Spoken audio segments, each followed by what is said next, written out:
Continuamos, clase número 9 sobre lo que es la oración, un estilo de vida. Nunca nos olvidemos que, según lo escrito por Pablo en Filipenses 2, 9 y 10, el nombre del que hace referencia se da por su estado, de humillación.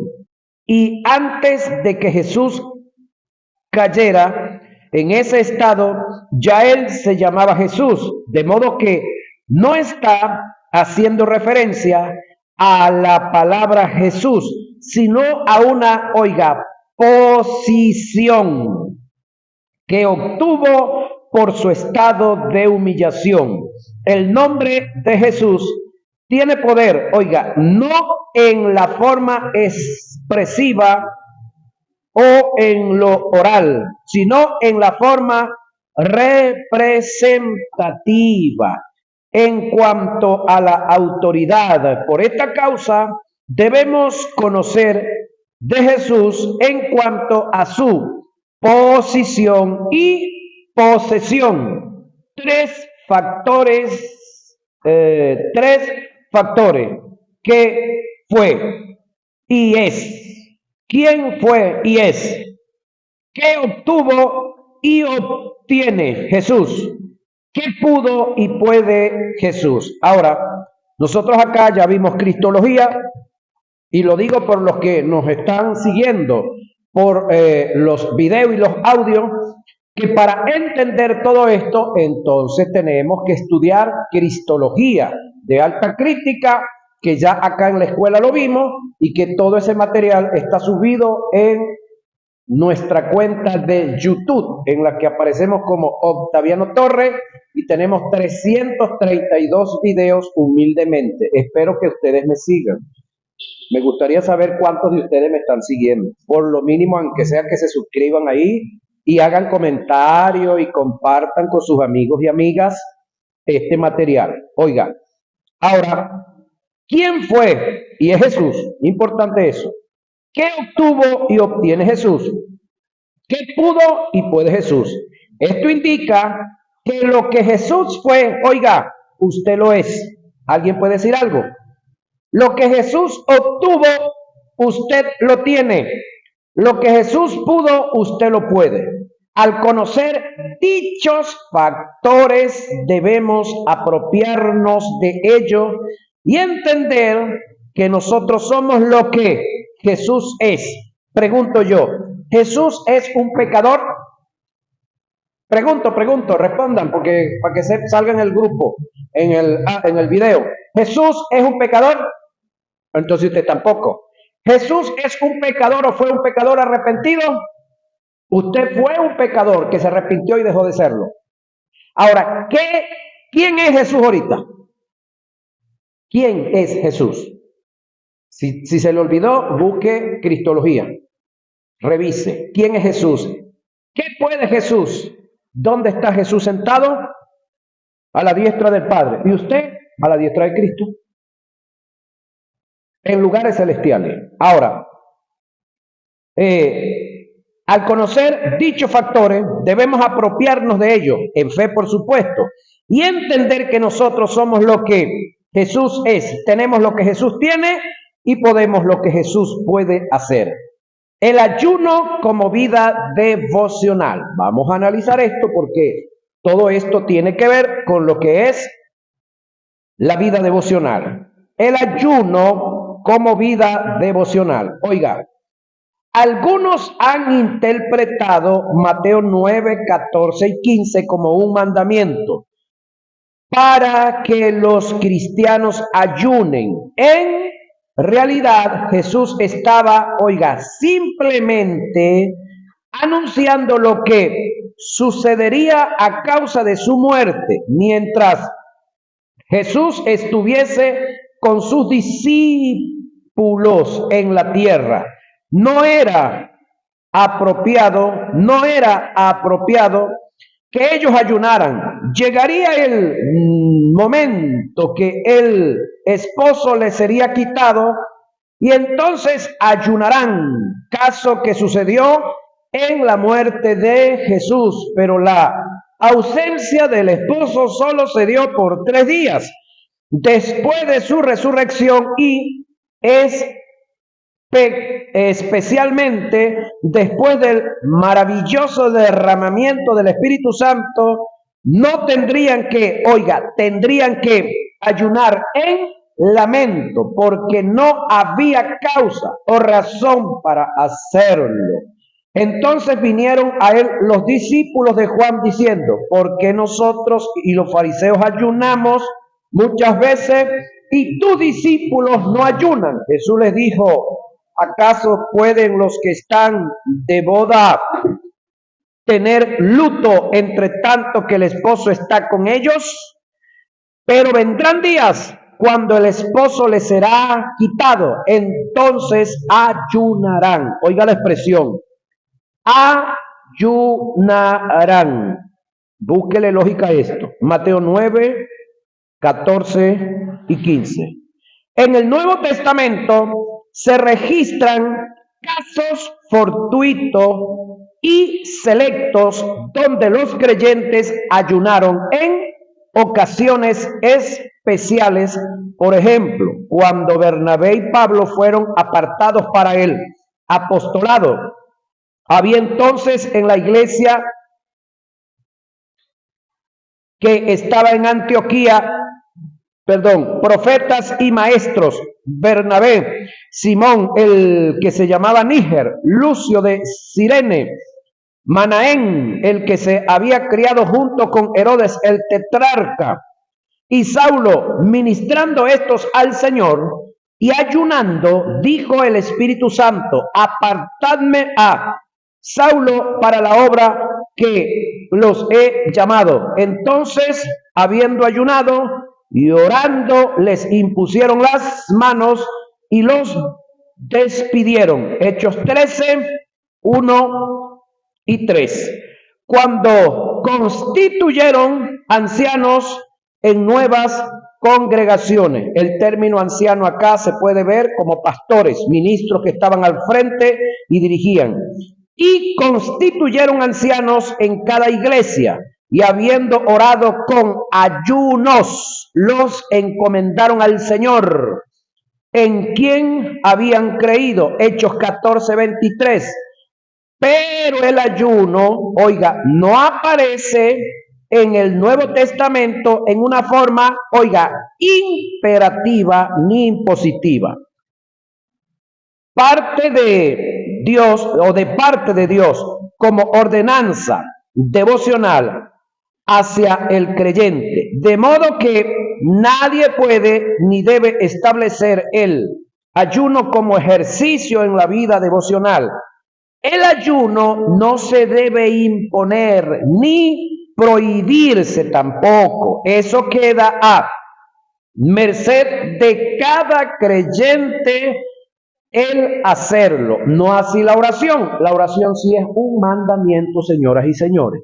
Pero el ayuno es algo que yo debo, cuando me proponga, cuando tenga el organizarme para tal efecto, cuando yo decida hacerlo. Es más, hay personas que desde el punto de vista físico no están en capacidad de ayunar, pero no es por culpa de Dios, porque si fuera por causa de Dios, ya Dios los hubiera sanado. Entonces tenemos gente enferma del estómago que cuando ayunan se ponen peor.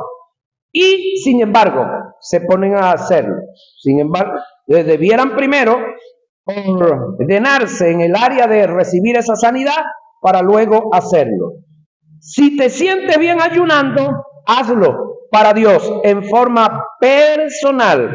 Si no quieres ayunar, nadie te puede obligar a hacerlo. No te sientas mal cuando otros lo hacen y tú no lo haces. Pablo en Romanos 14:56 dice: el que come para el Señor, come. Y el que no come, por supuesto, el que ayuna para el Señor, no come. Lo otro que debemos tomar en cuenta es que Jesús no hizo del ayuno un estilo de vida. Fue un hombre de oración, sí, pero el ayuno no formó parte de su vida devocional. Los 40 días de ayuno registrados en la Biblia se dieron por circunstancias debido al lugar donde Jesús estaba, en el desierto. El ayuno en Jesús no salió de la disposición de Él. Las escrituras son claras al decir que Jesús fue llevado al desierto por el Espíritu para ser tentado, no para ayunar. La abstinencia de alimentos se dio por causa de las circunstancias y la condición en la que Jesús estaba. No fue un ejercicio devocional que salió de su disposición al ayuno. No era el estilo de Jesús. Por esta causa era criticado. Mateo 11, 18 y 19. Inclusivo lo llamaban comelón y bebedor de vino. Porque vino Juan que ni comía ni bebía y dicen, demonios tiene.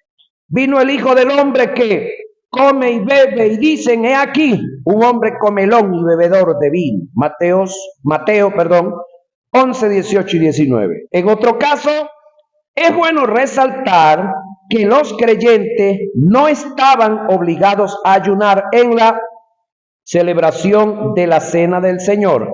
Esto se deja ver claro cuando Pablo corrige los abusos que se habían introducido sutilmente en dicha celebración. Pablo dijo, pues, ¿que no tenéis casa en que comáis y bebáis? Es decir, decimos esto porque hay algunos líderes en algunos lugares donde el día que van a tomar la cena, obligan a la gente a ayunar. No está mal que usted diga, el día tal tenemos la cena, todos los que puedan venir en ayuno, háganlo. Pero si Pedro nos enteramos que se comió una ñema frita con una arepa o con unos tostones por allá, y llega a la congregación y entonces sabemos que Pedro no está ayunando, entonces le prohibimos que tome la cena. Eso está fuera de orden. No es bíblico, no es escritural. Y yo no estoy en contra de las normas y reglas que se deben poner en la iglesia, porque se deben poner, pero las normas y las reglas no deben de ir por encima de la Biblia. Porque la máxima carta por la cual debe de regirse la iglesia es la Biblia. Luego podemos inventar todos los estatutos buenos que podamos utilizar para impulsar a la iglesia, no para amarrarla y para oprimirla. Es como esto. En la nación, la Carta Magna, pregunto, ¿es el Código Civil, el Código Penal o la Constitución? La Constitución es la ley marco, que está por encima de todo. El Código Civil tiene que someterse a la Constitución, el Código Penal a la Constitución, la ley de finanzas públicas a la Constitución, la ley de consejos comunales y de comunas tiene que someterse a la ley marco, que es la Constitución. Entonces, la Biblia, señoras y señores, es nuestra Constitución. Nosotros como organización, como iglesia, debemos tener algunas normas, pero no deben de ir por encima de la Biblia, porque vamos a tener problemas con Dios. Ahora, si observamos bien el pasaje, podemos entender que Pablo, para evitar ciertos abusos, los manda a comer y beber en casa antes de venir a la cena. No debe ser imperativo e impositivo el que les digamos a los creyentes que antes de tomar la cena hay que ayunar. Motivos y factores equivocados en el ayuno. El ayuno no es un ejercicio que te lleva a la santidad. Oiga. El ayuno no es un ejercicio que te lleva a la santidad. La santidad, viene como producto de conocer la verdad de Dios y someterse a ella. El caso registrado en Isaías 58 ha sido muy mal interpretado y aplicado. Pasemos a analizar el pasaje para mayor comprensión. Porque dicen, ayunamos y no hiciste caso. Le están reclamando a Dios. Humillamos nuestra alma y no te diste por entendido. He aquí, Dios reclama ahora, que en el día de vuestro ayuno, ¿el de quién? El tuyo, Pedro. No el que yo te mandé, el tuyo, Pedro. Buscáis vuestro propio gusto y oprimís a todos los que te recogen el café. Ahí.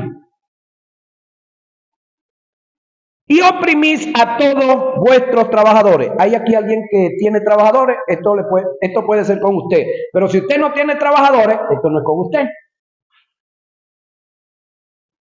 ¿Sí? Le decía yo a un muchachito por allí que dijeron que íbamos a una campaña y yo le dije que a esa campaña no iban a llevar muchachos feos.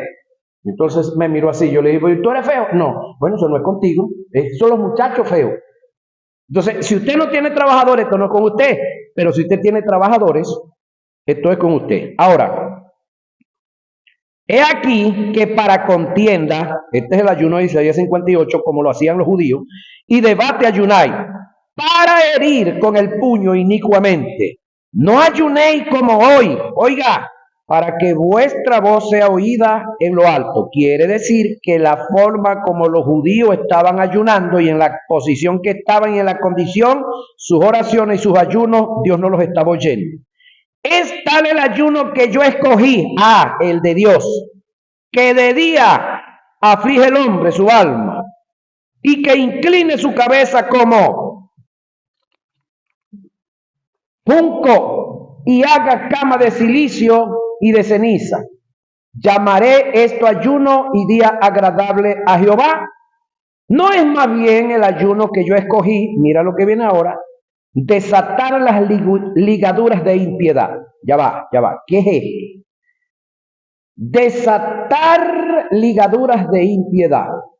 ¿Quiénes son los que pueden tener ligaduras de impiedad? ¿Los incrédulos o nosotros los creyentes? Suéltame la guitarra. ¿Quiénes son los que pueden tener ligadura de impiedad? ¿Los incrédulos hijos del diablo que no han nacido de nuevo, que no han recibido a Cristo? ¿O nosotros los creyentes que ya estamos en Cristo Jesús y que no estamos actuando acorde a la palabra escrita y que por esa razón se nos llama impíos?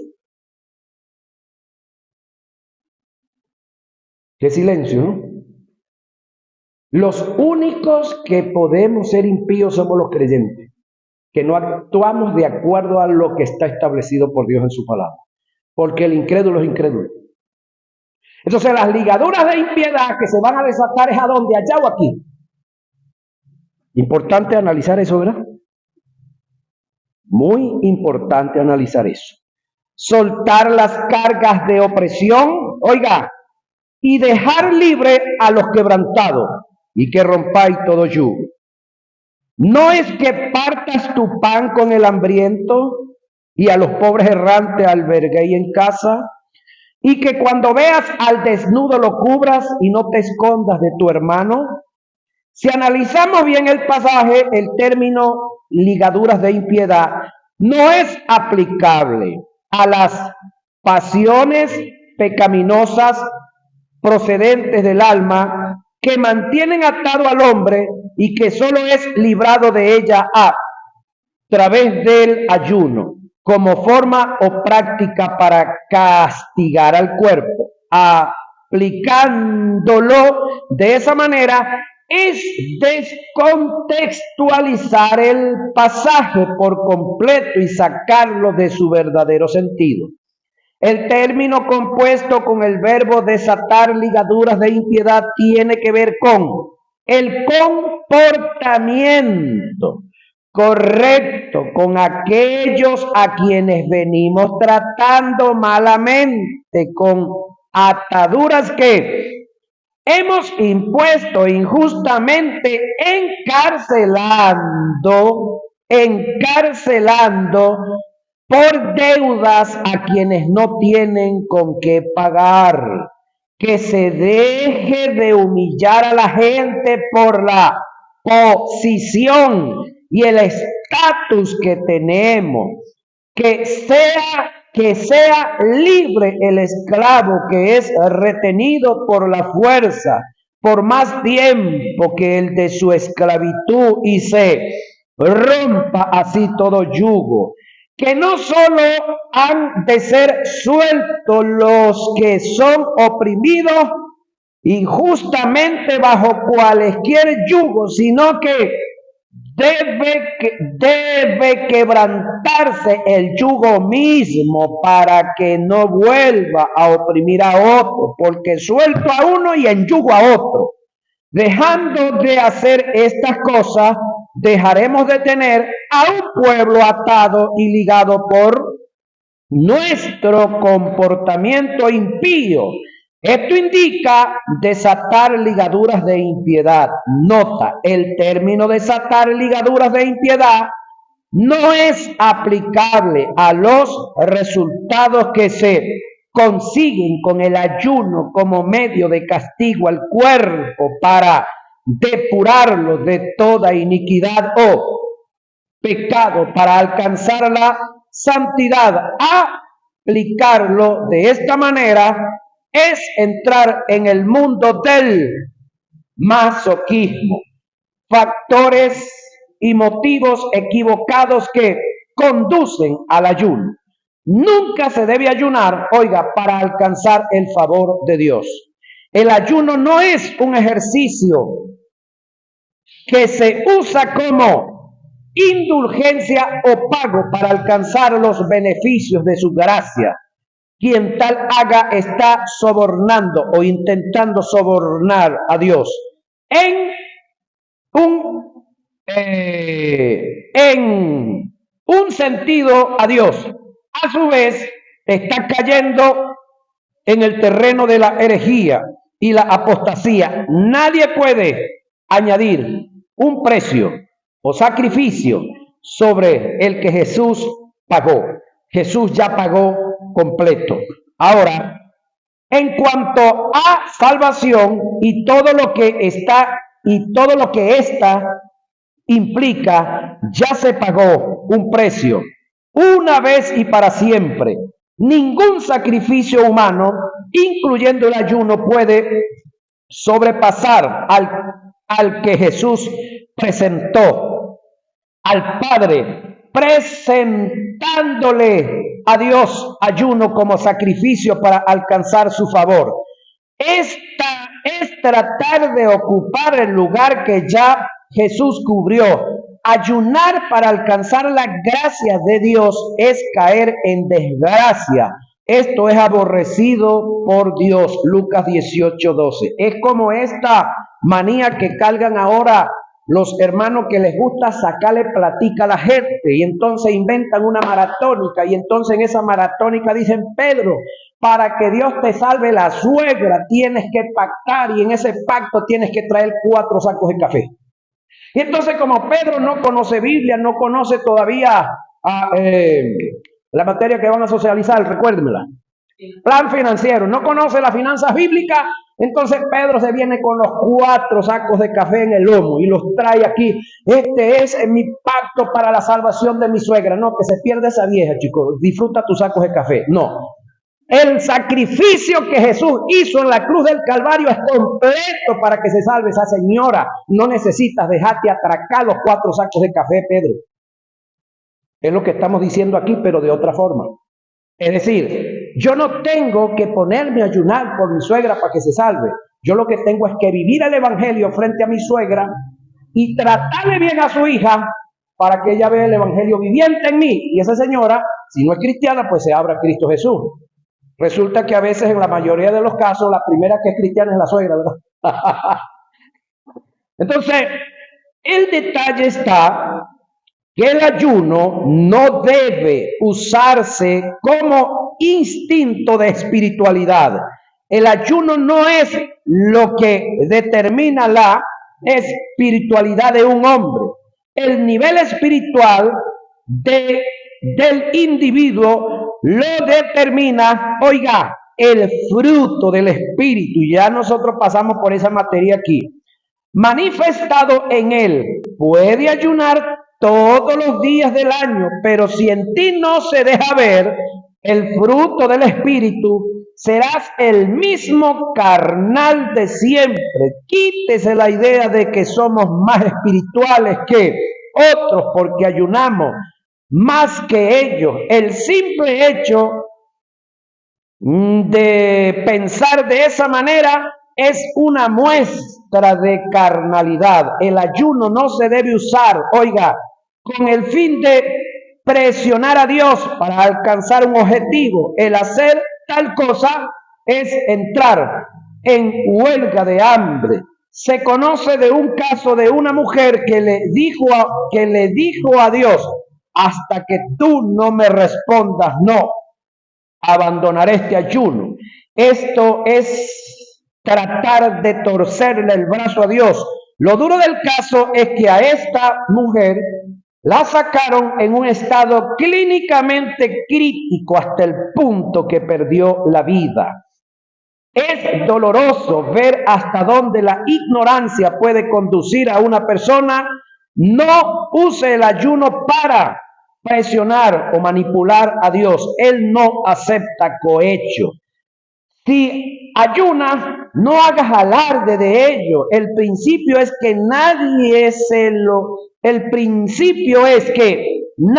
se dé cuenta que lo hiciste. Jesús en Mateo 6, 16, 18, haciendo referencia al ayuno descrito en la ley mosaica en relación con el día de la expiación, y a cuya práctica los fariseos agregaron 2 días, dijo: cuando ayune, no seáis austero como los hipócritas, porque ellos demudan su rostro para mostrar a los hombres que ayunan. ¿Para mostrar a quién? A los hombres. Vio que no estaban estos individuos haciendo ayuno para mostrar a Dios. Dice que lo hacían para mostrar a los hombres que ayunan. De cierto os digo que ya tienen su recompensa. Yo me preguntaba y yo decía, bueno, ¿cuál es la recompensa? La recompensa de los hombres. Ese Pedro sí ayuna. Ese sí es un hombre de ayuno, ese Pedro. Eso es lo único que va a recibir de los hombres. Pero de Dios nada. Por causa de que él está ayunando es para que los hombres lo vean. Pero cuando tú ayunes, oiga, unge tu cabeza y lava tu rostro para no mostrar a los hombres que ayunan, sino a tu Padre que está en secreto. Y tu Padre que ve en los secretos te recompensará en público. En esta ocasión, Jesús no está haciendo correcciones al ayuno que se hacía en el día de la expiación, que se practicaba una vez al año. Este ayuno era notorio en toda la nación, ya que era un ritual entre ellos. Jesús critica la actitud de los fariseos que para congraciarse declararon en lo personal ayunar 2 días a la semana, lunes y jueves, y de estos 2 días ellos hacían alarde. Jesús les dijo: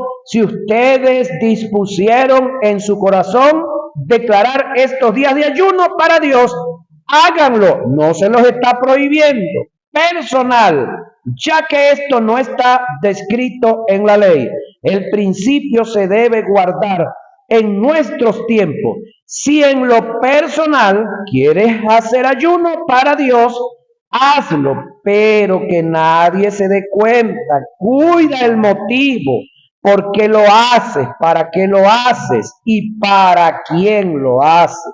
En conclusión al tema del ayuno, Dios le da más importancia a la oración que al ayuno. Hechos 10, 30 y 31 registra el caso de Cornelio, el centurión o coronel romano, que hacía oraciones ante Dios y daba muchas limosnas, y en medio de sus devociones ayunaba.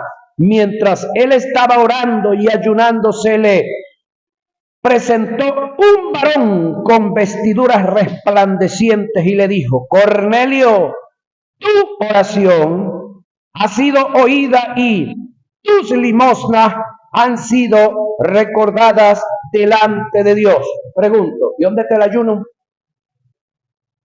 Mi pregunta es, ¿por qué Dios no le dio al ayuno el reconocimiento y el valor que tuvo con la oración y la limosna de Cornelio. No se hacían las tres en conjunto. Aquí hay verdades implícitas que muchos no quieren aceptar. Según el pasaje, para Dios cuentan más tus oraciones y tus ofrendas, ya que es algo imperativo, mientras que el ayuno no forma parte en la dispensación de la gracia como mandamiento de Dios.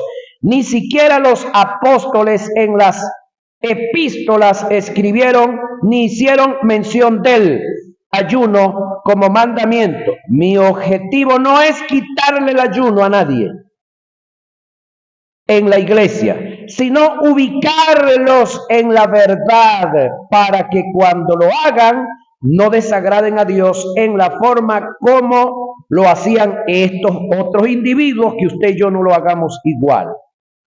El significado de la cena del Señor. Lo que viene es hermoso, hermanos queridos. El significado de la cena del Señor. Vamos a seguir avanzando sobre este tema. Ok, Mateo 26, 17 y 29 y Primera a Corintios 11, 23 al 26. Porque yo recibí del Señor lo que también os he enseñado. Ya va Jesús, ya va Pablo. Y cuando tú te reuniste con el Señor, ¿acaso tú anduviste aquí en la tierra con Cristo Jesús? ¿Tú estuviste en algún lugar con Cristo Jesús? Buena pregunta esa, ¿verdad? Que el Señor Jesús, la noche que fue entregado, tomó pan y habiendo dado gracias lo partió y dijo: tomad, comed, esto es mi cuerpo que por vosotros es partido, haced esto en memoria de mí. Asimismo tomó también la copa después de haber cenado, diciendo: esta copa es el nuevo pacto en mi sangre, haced esto todas las veces que la bebieras en memoria de mí. Así pues, todas las veces que comieres este pan y bebieres esta copa, la muerte del Señor anunciáis, oiga, hasta que Él venga. Arrebatamiento de la iglesia, no segunda venida.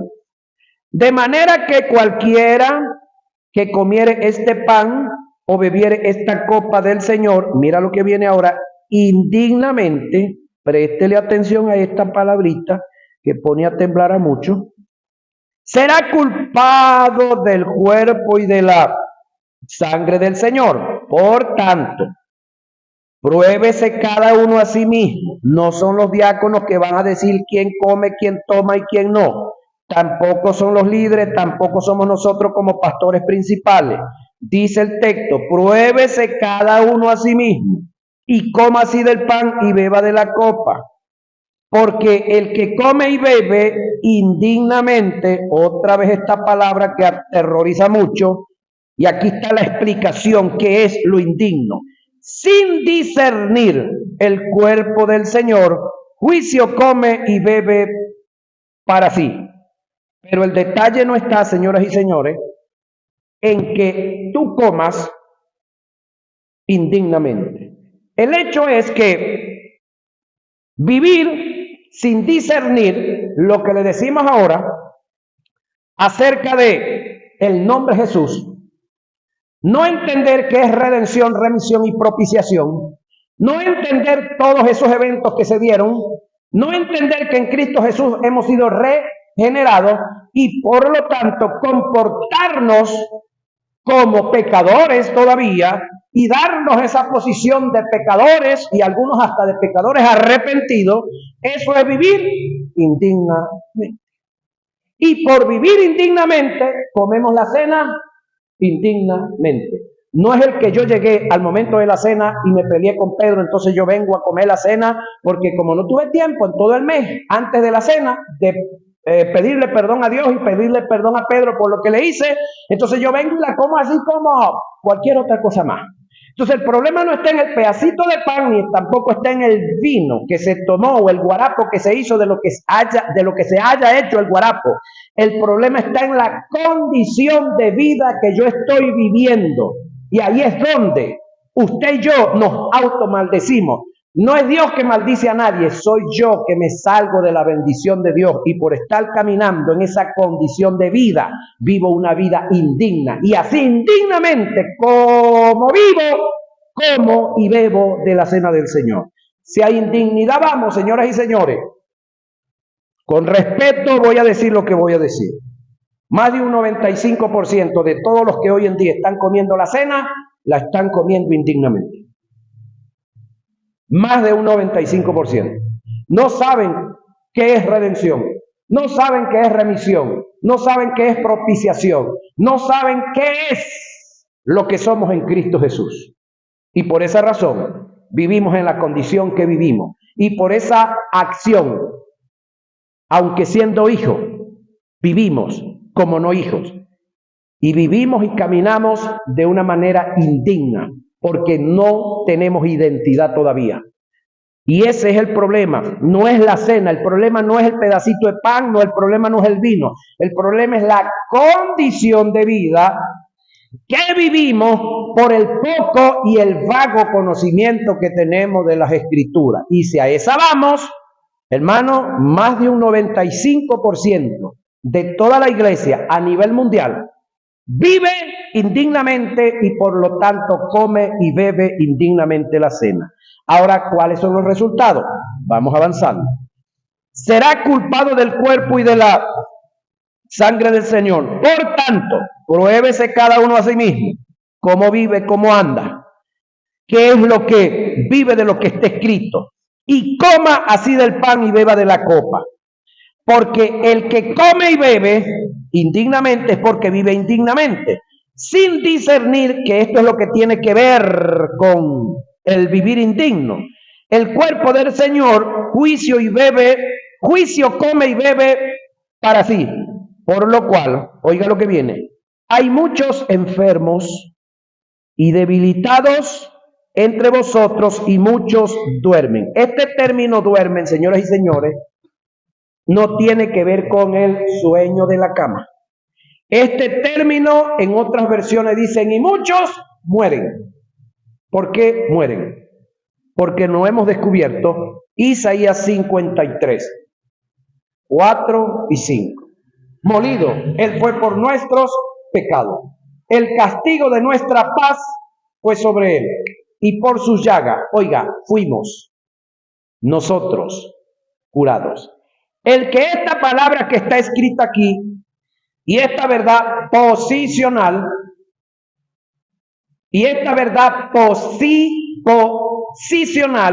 no se me ilumine y yo no me haga apropiarme de ella, no voy a obtener lo que ya es una realidad en Cristo Jesús, que aparte del perdón tiene que ver con la santidad, que ya es una realidad para nosotros. La santidad, la sanidad también. Entonces, si por alguna circunstancia yo cometo un pecado, que aquí ninguno estamos exentos de hacerlo, ¿qué es lo que yo tengo que hacer? Reconocer mi pecado. Y el mismo día que pequé, ¿por qué yo tengo que esperar otro día? ¿Acaso la Escritura no dice por allá? Y no se ponga el sol sobre vuestro enojo, hablando de cuando yo me enojo, cuando yo cometo cualquier falta. Yo no debo esperar ese otro día, no debo esperar en la noche para reconocer mi falta, mi pecado y pedir perdón. Yo debo de hacerlo ¿cuándo? Lo más rápido posible. Para vivir como dignamente. Cometo una falta, reconozco, inmediatamente busco el perdón. ¿Busco el perdón a dónde? En Dios Padre, en Dios Hijo y en Dios Espíritu Santo. Y también en el hombre o la mujer que yo ofendí. Y también debo procurar resarcir el daño que causé por el pecado que cometí. Eso es vivir dignamente. Pero vivir indignamente es que yo peco y ya, la dejo y la voy pasando y la voy pasando y ya. Ah, pero cuando viene la cena, entonces no aparezco. ¿Por qué no aparezco el día de la cena? Porque alguno se enteró de que yo estaba haciendo tal cosa y entonces me da pena venir aquí a comer la cena andando en la condición que ando. Ahora pregunto yo, ¿por qué más bien en darme pena de venir a comer la cena en la condición que ando, no salgo de esa condición buscando el perdón con Dios Padre, Dios Hijo y Dios Espíritu Santo y resarciendo el daño causado al que yo le haya causado ese daño. Esa es la manera de vivir dignamente como debe ser. Entonces, el problema no está, escúchame, el problema no está en el pedacito de pan o el elemento que uses y el vino. No, el problema está en la condición que nosotros andamos viviendo luego de estar en Cristo Jesús. Muchos lamentablemente usan el día de la cena como motivo para averiguarle la vida a los demás. Tampoco debe ser eso. Porque yo como pastor debo estar pendiente de la gente todo el día, no el día de la cena. Yo debo estar pendiente constantemente. Y si me entero de algo por allá que le pasó a Celina, yo tengo que no esperar el día de la cena. Y esperarle en la bajadita, como decía mi mamá cuando uno le cometió una falta. Y uno salía corriendo y se iba. Ella sabía que uno tenía que llegar a la casa. ¿Y sabe qué le decían a uno? En la bajadita te espero con la chamarra y el cuero. Es decir, tú tienes que llegar a la casa porque tienes que llegar. Ahora, el término está que cuando yo no distingo quién soy, entonces vivo una vida de enfermedades, vivo una vida debilitado, fácilmente caigo en cualquier tipo de pecado, vivo una vida que no es agradable y consona con el Evangelio, y finalmente muchos están muriendo de una manera accidental, de una manera trágica, de una manera no consona como debemos de partir de esta tierra los hijos de Dios. Ahora, ¿eso es por culpa de qué y de quién? ¿Es bíblico que nosotros los cristianos tenemos que morir trágicamente? No. ¿Es bíblico que nosotros tenemos que morir por una maldita enfermedad? No, no es bíblico, no es escritural. El único que tuvo que morir trágicamente para que los demás hijos de Dios no mueran ni moramos por causas trágicas, el único que murió de esa forma fue Jesús, para que nosotros no muramos de esa forma. ¿Alguien puede decir algo? Ese silencio dice algo, ¿no? Primera a Corintios 11, 23 y 30. Un gran porcentaje de los creyentes en nuestras congregaciones están tomando la cena del Señor indignamente por ignorar ciertos principios que conforman parte de un sistema que debemos cumplir para celebrar dicha ceremonia. Muchos cristianos hacen de la cena una, transustanciación, convirtiendo dicha ceremonia en un acto fúnebre. Otros no conocen la diferencia entre la Pascua y la cena como una nueva institución. Otros desconocen los requisitos para formar parte de dicha celebración, imponiendo mandamientos de hombres, negándole a un pueblo a participar de una ordenanza que es parte de su vida devocional y que de paso es su derecho.